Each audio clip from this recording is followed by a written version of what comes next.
Hey, j'espère que vous allez bien. Aujourd'hui je vous retrouve dans une nouvelle vidéo. Ça va être une vidéo qui va être relativement courte puisque en fait ce genre de vidéo ça dure jamais bien trop longtemps. Je vais vous présenter tout simplement ma pile à lire de l'hiver. Donc je la fais un petit peu en avance parce que bon, l'hiver arrive après Noël et tout, c'est vraiment hyper relou. La plupart des titres qui sont dans ma pile à lire sont des livres de Noël. Donc j'avais pas envie de les lire après Noël. Je trouve que toute la magie, toute l'ambiance n'y est plus. Donc je me suis dit je vais faire ma pile à lire début décembre. À savoir que aujourd'hui nous sommes le 14 novembre et j'ai déjà attaqué un des livres, mais vous allez voir, il est en transition entre Noël et Halloween, donc ça peut passer. Donc je vais vous présenter, comme je vous ai dit, ma sélection de livres pour du coup l'hiver. À savoir que à l'intérieur de cette pile à lire là, pour l'instant j'en ai que 5 parce que je me dis là pour la pile à lire de Halloween, de l'automne mais slash Halloween, j'en avais mis 9 et j'en ai lu que 4 ou 5. Je me dis en vrai si j'en choisis 5 ça peut aller, ça pourrait se faire, en sachant que comme vous savez je vais pas revenir sur le sujet de...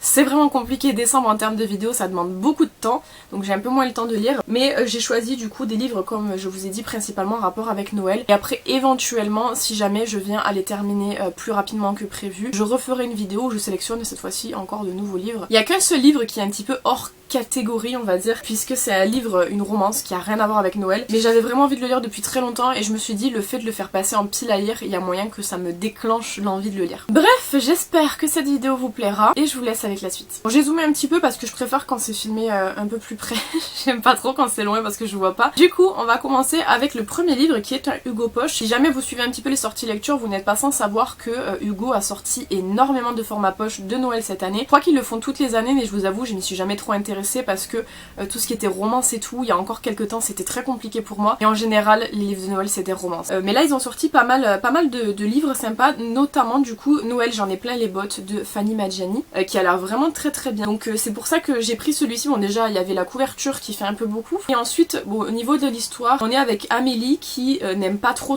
les êtres humains, elle a tendance à préférer les animaux et du coup elle travaille dans un refuge dans le Haut-Jura. Elle a laissé à l'époque rentrer un homme dans sa vie qui s'appelait Victor et qui lui a brisé le cœur et qu'il a laissé sans lui donner de nouvelles. Quand Noël arrive, Amélie elle est pas très joyeuse de Noël, elle aime pas trop ça, et en plus de ça lui devient investisseur pour la société pour laquelle elle travaille, et du coup elle est complètement dégoûtée parce qu'elle voulait plus le revoir en fait tout simplement, et on va suivre du coup cette petite histoire là. J'ai hâte de voir ce que ça donne parce que ça va être du coup la première romance de Noël que je vais lire parce que j'en ai jamais lu comme je vous dis. D'ailleurs ça me fait penser qu'il y en a un autre là-bas que je vais aller chercher, que je vais mettre dans ma pile à lire parce que je me rappelle je l'avais acheté pour Noël et je l'ai jamais lu. Je vais le chercher juste après et on va le rajouter dans la pile à lire parce que je me rappelle. Du coup celui-là je vais le lire et puis je vous ferai un retour évidemment sur Instagram comme d'habitude. Tous les livres de Noël ou autres de Noël ou pas de Noël, tout ce que vous voulez, je fais des retours sur Instagram sur mon compte lecture. Vous allez avoir pas mal de posts je pense pendant le mois de décembre, je vais essayer de rattraper, notamment là parce qu'en plus j'ai enlevé mes derniers posts, enfin mes premiers posts que j'ai fait qui étaient pas sous format numérique, je les refais sous format numérique. Donc j'adore me mettre du travail en plus, mais du coup je vais essayer de faire pas mal de posts pour vous parler des livres, et notamment ceux-là quand je les aurai terminés je vous en parlerai également. Voilà, c'est bon, j'ai récupéré le livre, je vous le présente après. Je vais d'abord vous présenter du coup le deuxième Hugo Poche que j'ai acheté, que ma soeur m'a offert slash j'ai acheté. C'est Noël, lutin glacé, voisin rôti, donc pareil c'est dans la même sortie que le premier. Je crois qu'à la fin de celui-ci d'ailleurs vous avez toutes les sorties qui ont été faites juste ici.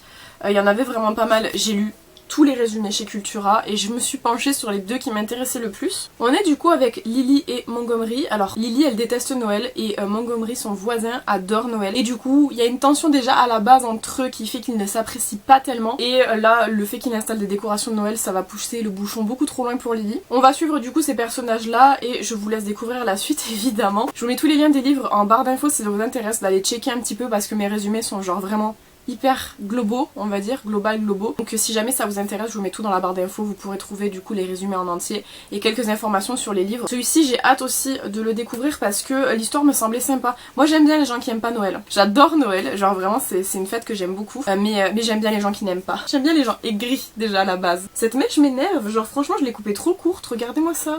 C'est chiant. Ensuite, mon ex, sa copine, mon faux mec et moi de Juliette Bonté. Elle travaille dans une agence de voyage je crois, et en fait son patron décide de l'envoyer en voyage quelque part, et malheureusement il se trouve que son ex fait partie du lot et qu'il a ramené sa meuf qui est trop belle, donc du coup elle a un peu le seum et tout est dans le titre du coup, je pense que j'ai pas besoin de revenir dessus. C'est un E et H celui-ci, j'ai jamais lu de E et H je crois. trop hâte. Donc ça va être le premier, c'est un livre qui est dans l'ambiance de Noël que j'avais acheté de seconde main, qui me semblait être pas mal justement pour cette période de l'année-ci, donc c'est pour ça que je l'avais acheté. On verra ce que ça donne, c'est pas celui que je vais faire passer en priorité, honnêtement, genre les Hugo Poche j'ai trop envie de les lire. Donc c'est ceux qui vont passer en priorité, mais je me suis dit c'est dans l'ambiance de Noël, donc c'est plutôt pas mal que je le mette maintenant, parce que je me vois vraiment mal lire ça en plein été typiquement. Donc à voir ce que ça donne, et comme toujours je vous ferai un retour sur Instagram. On passe à une très belle acquisition. Franchement celui-ci, je suis pas peu fière. À la base, ce livre-là est sorti, il m'intéressait pas du tout, enfin j'en avais pas spécialement entendu parler. Et ce qui s'est passé c'est que, je sais pas, tout le monde a sauté sur cette sortie-là, ce qui fait qu'il y a eu une rupture et que la maison d'édition qui est Ozu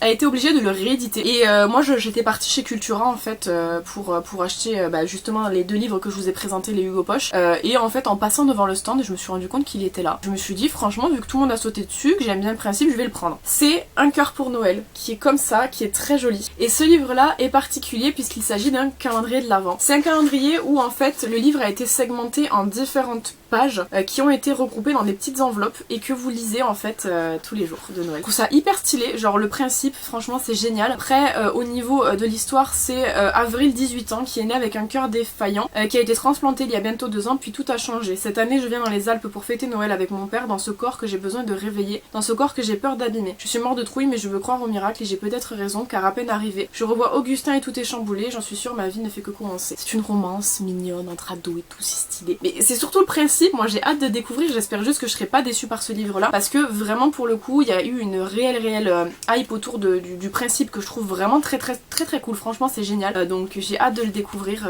voilà sous format calendrier de l'Avent. Peut-être je vous ferai un vlog lecture sur ce livre là, je me dis ça peut être sympa d'avoir mes réactions sur chaque chapitre tous les jours, si j'ai la foi de filmer tous les jours. Mais ouais, hyper cool. Franchement j'ai vraiment hâte de voir et j'espère que si c'est pas mal ils le referont l'année prochaine parce que moi le principe comme ça d'avoir un calendrier à lire tous les jours et tout, j'aime bien, j'aime beaucoup. On va passer à un e-book que je suis en train de lire actuellement, que j'ai pas en physique du coup. Je vais vous lire le résumé parce que franchement le résumé est très long et se suffit à lui-même. C'est Noël sanglant de Sylvain Johnson et ce que j'ai bien aimé justement c'est celui-là que je vous disais qui est à mi-chemin entre Noël et Halloween puisqu'en fait c'est une affaire de je vais pas dire le mot sur YouTube. Confronté à un V en série, qui mutile ses victimes en leur crevant les yeux, un policier japonais commet une bavure qui met fin à sa carrière. Il s'exile ensuite sur la petite île du Québec où réside une communauté japonaise. L'hostilité des villageois et le déshonneur de la situation compliquent les choses. Son oncle l'héberge peu à peu, les secrets de groupes isolés émergent les uns après les autres. Masanori, notre héros, apprend qu'un festival se déroule sous le couvert de l'obscurité durant 3 jours en décembre. Une célébration où les forces maléfiques centenaires visitent les humains pour collecter leurs dûs et renouveler les alliances ancestrales. Oseito, le Père Noël japonais, un des 7 dieux de la chance, une entité presque oubliée dans une société prisonnière de la technologie et dominée par une économie capitaliste florissante. Et si cette entité de légende existait vraiment? C'est pour ça, c'est à mi-chemin entre Noël et Halloween, c'est ce que je vous disais, donc moi ça m'a tenté de le lire. Je l'ai commencé hier, j'ai vraiment pas lu beaucoup parce que j'ai du mal à lire au lit, je vous l'ai tout le temps dit. C'est très compliqué pour moi de lire en étant au lit parce que je m'allonge, je m'endors, littéralement. Hier je me suis couchée, c'était très tôt, je me suis couchée à 22h je crois, et je suis restée à essayer de lire jusqu'à 23h, mais au bout d'un moment ça tombait quoi. Et après j'ai été sur TikTok et c'était fini, on m'a perdu jusqu'à minuit alors que j'aurais pu me coucher tôt. Bref, quoi qu'il en soit, j'avais vraiment envie de le lire parce que pour le coup, Sylvain Johnson, j'ai déjà lu quelques contes interdits qu'il a pu écrire. C'est pas mon auteur préféré des contes interdits. Il y a très peu de livres que j'ai bien aimé de lui, enfin, que j'ai bien aimé. C'était ça passe. Mais je me suis dit, là, on tient quelque chose, peut-être que... Voilà, j'ai tenté, je vous ferai un retour sur Instagram quand j'aurai terminé de le lire. Je sais pas si je vais aimer ou pas, pour l'instant j'en suis qu'au début, moi, il vient tout juste en fait de perdre sa carrière, en fait, et là il est sur un bateau, pour vous dire, donc je sais pas trop où on en est. Mais en tout cas, c'est quelque chose qui me tentait de tester, voilà, si jamais ça fonctionne pas, évidemment je passerai à autre chose parce que j'ai tellement de livres à lire que c'est pas perdu. Mais j'avais envie de voir ce que ça pouvait donner. Et on termine avec le fameux livre qui n'a pas sa place ici, mais qui va quand même avoir sa place parce que j'ai envie de le lire. C'est The Love Hypothesis, voilà, de Ali Hazelwood, que vous connaissez probablement. Franchement c'est un livre qui est très connu, c'est pour ça que je vais pas vous faire le résumé, comme je vous dis je vous mets la fiche technique en bas. Mais je l'avais acheté, alors je sais que Clarisse l'avait acheté quand elle était venue me voir en été, donc c'était en juin. Moi j'ai dû l'acheter en fin juin début juillet parce que en fait je voulais la version collector avec le jaspage sur le côté. Je suis très fan de jaspage, je vous ferai une vidéo sur mes plus beaux livres parce que franchement je suis très fière, très fière de mes livres. Mais celui-ci je l'avais acheté pour le jaspage page principalement, puis c'est vrai que comme sur les réseaux sociaux on en a beaucoup entendu parler comme étant vraiment un livre très très bien, j'avais envie de le lire. Après je suis partie du coup, moi cet été à partir de juillet jusqu'à août en Espagne, donc j'ai pas pu le lire. Quand je suis revenue en septembre, le mois de septembre, j'ai pas énormément lu de trucs, enfin j'ai essayé de terminer ma pile à lire de l'été mais j'ai pas pu. Ensuite c'est arrivé octobre avec la pile à lire de l'automne, c'était fini, enfin bref, ça a été très compliqué, j'ai pas pu le caler jusqu'ici. Mais je me suis dit en vrai c'est un peu cosy, donc ça pourra passer dans la pile à lire de Noël, enfin de l'hiver. Je fais que dire Noël mais c'est de l'hiver, il y a tellement de titres de Noël. Donc voilà, je me suis dit on va tenter de le lire maintenant, on va voir ce que ça donne, puis j'espère que je serai aussi hypée que les gens qui l'ont lu quand c'est sorti. Par contre ça m'énerve parce que genre le jaspage, enfin